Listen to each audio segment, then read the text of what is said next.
The zeros of the quadratic polynomial x square plus 99x plus 127 are. तो इसके zeros कैसे हैं? क्या ये दोनों पॉजिटिव हैं? क्या ये दोनों नेगेटिव हैं? क्या एक पॉजिटिव और एक नेगेटिव है, या दोनों ज़ीरोज़ इक्वल हैं?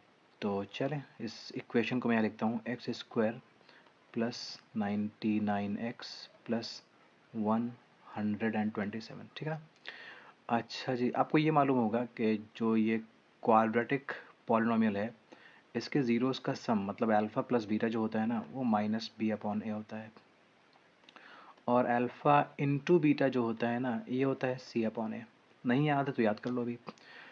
क्वाड्रेटिक पॉलिनॉमियल के दो ज़ीरोज़ होते हैं, और हम उन दो ज़ीरोज़ को अल्फ़ा और बीटा नाम दे देते हैं। अल्फ़ा और बीटा का सम मतलब इनके जो ज़ीरोज़ हैं उनका जो सम होता है वो माइनस बी अपॉन ए के इक्वल होता है, और अल्फ़ा इंटू बीटा सी अपॉन ए के इक्वल होता है, ठीक है ना।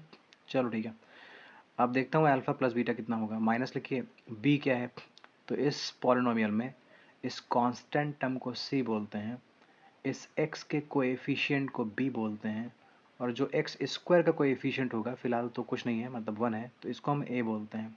ओके, वापस से सुनिए, यहाँ c की वैल्यू 127 है, b की वैल्यू प्लस 99 है, और a की वैल्यू 1 है, ठीक है ना। एक्स स्क्वायर का कोएफिशिएंट a है जिसकी वैल्यू 1, x का कोएफिशिएंट b जिसकी वैल्यू प्लस 99, और c है कांस्टेंट टर्म मतलब प्लस 127। तो माइनस लिखते हैं, b की वैल्यू कॉपी करते हैं, a की वैल्यू कॉपी करते हैं, ये हो जाएगा माइनस 99। अल्फ़ा इंटू बीटा कितना आएगा, c मतलब 127 और अपॉन में 1 इज इक्वल्स टू 127, ठीक है ना। चलो जी अब समझते हैं इससे कुछ। तो दो ज़ीरोज़ जो है ना, इन्होंने ज़ीरोज़ की ही बात की ना कि ज़ीरोज़ कैसे हैं, तो ये जो ज़ीरोज़ है ना, इनका सम तो नेगेटिव आ गया। देखो अल्फ़ा और बीटा का जो सम है वो तो नेगेटिव आ गया, और अल्फ़ा और बीटा का प्रोडक्ट पॉजिटिव आ गया। मतलब कोई दो ज़ीरोज़ हैं, कोई दो नंबर्स हैं, कोई दो वैल्यूज़ हैं, अगर उनको ऐड करते हो तो नेगेटिव आ रहा है, उनको मल्टीप्लाई करते हो तो पॉजिटिव आता है। चलो इधर से शुरू करते हैं समझना। बेटा कोई दो नंबर्स सोचो जिनको आप मल्टीप्लाई करो और रिज़ल्ट आ जाए पॉजिटिव। ओके, तो अगर आपने दो नंबर्स को मल्टीप्लाई किया है और रिज़ल्ट पॉजिटिव आ गया है, तो ये तभी पॉसिबल है जब दोनों नंबर्स का साइन सेम होगा।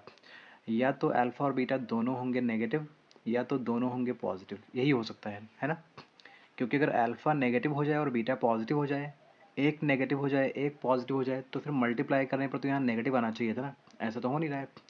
तो अगर अल्फ़ा और बीटा को मल्टीप्लाई करने पर पॉजिटिव रिजल्ट आ गया है, प्लस 127 आ गया है, तो इसका मतलब एक बात तो कन्फर्म है कि अल्फ़ा और बीटा दोनों का साइन सेम था। या तो दोनों नेगेटिव थे, या तो दोनों पॉजिटिव थे। तो या तो दोनों नेगेटिव वाला आंसर बनेगा, या तो दोनों पॉजिटिव वाला आंसर बनेगा। ओके, ए और बी में से कोई आंसर बन सकता है। सी तो पक्का गलत हो चुका है, ठीक है ना।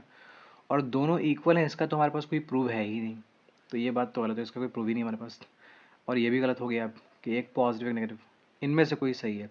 अब इधर आते हैं, बेटा दो ज़ीरोज़ को आपने ऐड किया है और आ गया है नेगेटिव, और है इन्हीं में से कोई, ठीक है ना, या तो ये है या तो ये है। तो दोनों पॉजिटिव हों और रिजल्ट नेगेटिव आ जाए, क्या ये पॉसिबल है? अगर दो नंबर्स पॉजिटिव हैं, लाइक +4 +8 ऐड करो, क्या नेगेटिव आंसर आ सकता है? +10 +20 दोनों पॉजिटिव ऐड करो, क्या नेगेटिव आ सकता है? नहीं आ सकता है ना। तो दो ज़ीरोज़ को ऐड किया गया है, दो नंबर्स को ऐड किया गया है और रिजल्ट नेगेटिव आ गया है, ये यहीं पर पॉसिबल है। ओके, तो ये वाली चीज़ दोनों को सेटिस्फाई कर रही है। अगर नेगेटिव ज़ीरोज़ होंगे ना, तो नेगेटिव को नेगेटिव से मल्टीप्लाई करने पर आ जाएगा पॉजिटिव, और नेगेटिव को नेगेटिव में ऐड करने पर आ जाएगा नेगेटिव। कैसे? -3 -4 दोनों नेगेटिव है, रिजल्ट आ गया -7, वो भी नेगेटिव। -8 -11 दोनों नेगेटिव हैं, इनको ऐड किया रिजल्ट आ गया -19, वो भी नेगेटिव। आई होप समझ में आ गया है कि यहाँ पर दोनों ही जो ज़ीरोज़ हैं वो नेगेटिव होंगे, दे बोथ आर नेगेटिव।